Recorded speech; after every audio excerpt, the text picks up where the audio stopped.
अस्सलामुअलैकुम मखन्ना ये लाक्चरे मैमगी माइकई पाव मचा खतंग अपडेट तौजरम गायना हजिके हजि लाक्पा पावनी को ईरान की तरफ तक की अमक हजिक अखोई खेप अमा कापखिबगी पाव अमा लाक्चरे हजिके हजिक ईरान की तरफ तक अमक अनोबा ट्रू प्रॉमिस 3 की मखा तारक हाइब तारे मिसाइल खर अद्रे ड्रोन खर कापचलखिबगी अदो हजुक फावबा अदुगी माई रिजल्ट से हजिफाव थोलक्तरेको अद्रेदी कनोम की तरफ तगी पुतिन अमसुंग रशियाना अमेरिका दा सिजफायर की दमकता हाइरुब कांदा अमेरिका डोनाल्ड ट्रम्प सी खजितंग मकोक्सी मासी एकदम फाइरेंग नमारायने दि खल्लेको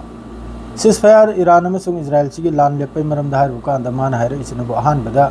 मा ओके नि या अहान बदा मान हाइर सिनबो रशिया अमसुंग यूक्रेन की सान तौगी जिसिनी मान उल्टा खुमले इसे सिगुम फालतू फालतू वायु गुदोंग चातब सिदा खुमनत लेरमने माद्रेदी अल जज़ीरा की तरफ तगी यामना मरु ओइबा अपडेट अम लाई मासी मयाम दा हाइरम गायनी को मयाम दा पाथरा कइने स्क्रीनशॉट लौदना थमौगने ईरान न नई खिम खैसे कराई कराई दुनाइना हाइफादा नै हरिसिनबु नेबे सानान है सिमा पूरा लोइखरा नीबी सनान हाइफादनी मासे माद्रेदी अमक्का हाइफागी रिफाइनरी सिमो पूरा लोइखरा माद्रेदी सोमनबु तमरा हरि मफम से सिलोइन इजराइल मनुंगदनी तमरा सिबु पूरा लोइखरा माद्री तेल अबीब तनी दो बलाता आखरी से तेल अबीब सिदा रमत गन हरि सिमा पूरा लोइखरा माद्रेदी बिनाई बराक हरि सिमा पूरा लोइखरा माद्रेदी नियर द क्रिया से क्रिया हजिक क्या नेतन्याहू की लेफमदो अदुनि हर से तेल अबीब अम लेरे माद्रेदी पेता तिकबा मिंग मही से मोंगनी लोई मक्तेना बिल्डिंग अमा नई थगरे से नबु बेत याम सी तेल अबीब पे नाकल दनी मखारम थंगबदा माद्रेदी रिसोन लिजोन माद्रेदी रेहोबोट मोय मिंगांगतने सी मखोय इजराइल की मिंगांगतने असिगी मफम मखैसिदनी लोय मक्ति हेना असिता नते बिदा तैसु मफम मचा मयाम अमदा ऑक्युपाई मखोयने लौजनना लैबा सेटलर अखोय हजिक इजराइल लेबनान बॉर्डर ओइगरा सोमनबु वेस्ट बेंग की नबदु ओइगरा मफम मचा मयाम हित यामने इंपोर्टेंट मांगख्रिसे सिगी मफम मखैसिदना एवं अम्मा अनि अहुम मरी मंगा तरुक तरे निपल मपन तरा त्रामाथोय मफम त्रामाथोय त्रानिथोय दनी सिदा हंजल अदुम तारम सिगी मफम से ईरान की तरफ ते थोमजलपसे हजिकसु ईरान की तरफ ते अमक्का अनौब फेसम थाखिबगी वानी को मिसाइल वगैरह ड्रोन वगैरह मादु थोंगबे मतुंग सोइदमकी पावसी थोलकनाबा हजि फौदी अल जजीरा नु थोलक्तरि अतै प्रेस टीवी की तरफ तगिसु थोलक्तरि मासी कापौदी कापखरे ईरान की तरफ ते मदु एंगमगे मक्तम प्रेस टीवी दे लाकपरा है प्रेस टीवी दे हजि फाव लाक्तरि थोंगिबगी से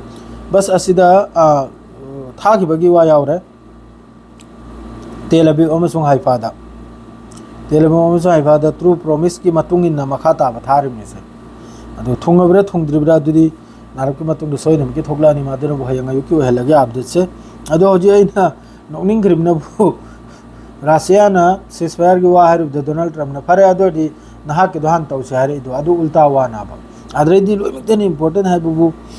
मिडिल ईस्ट सिदा हजिक ईरान की माइकी मरी सिदा अमेरिका की फोर्स पुनम हजि तल जमा होइबसे होगरे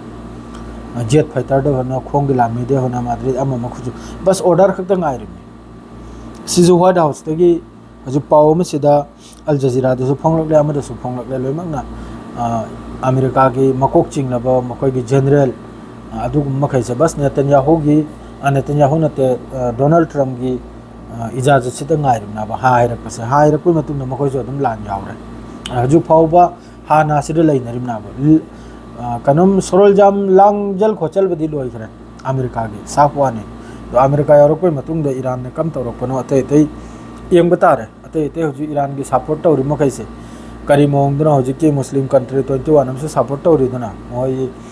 कनम करा नोटिफिकेशन करा ईदना स्टेटमेंट करा ईदना तौरे अब असि मखैसिना करी लौथ्रपना मखा ताबदा असुसु येंग बतारे हजि अमादमो माइकै मरी दबुदी असि निनी हुमनि सिदा इजराइल की मथक सिर नैरिबा कानसिदा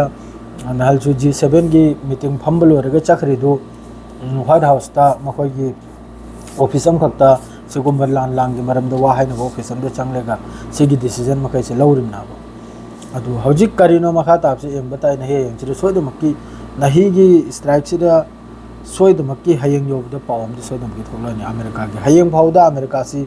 जॉइन होदो तारगदि जॉइन होररा इजराइल का हयंग से फावता मयाम यंगसी सियारगन हेगिदि लोइजरे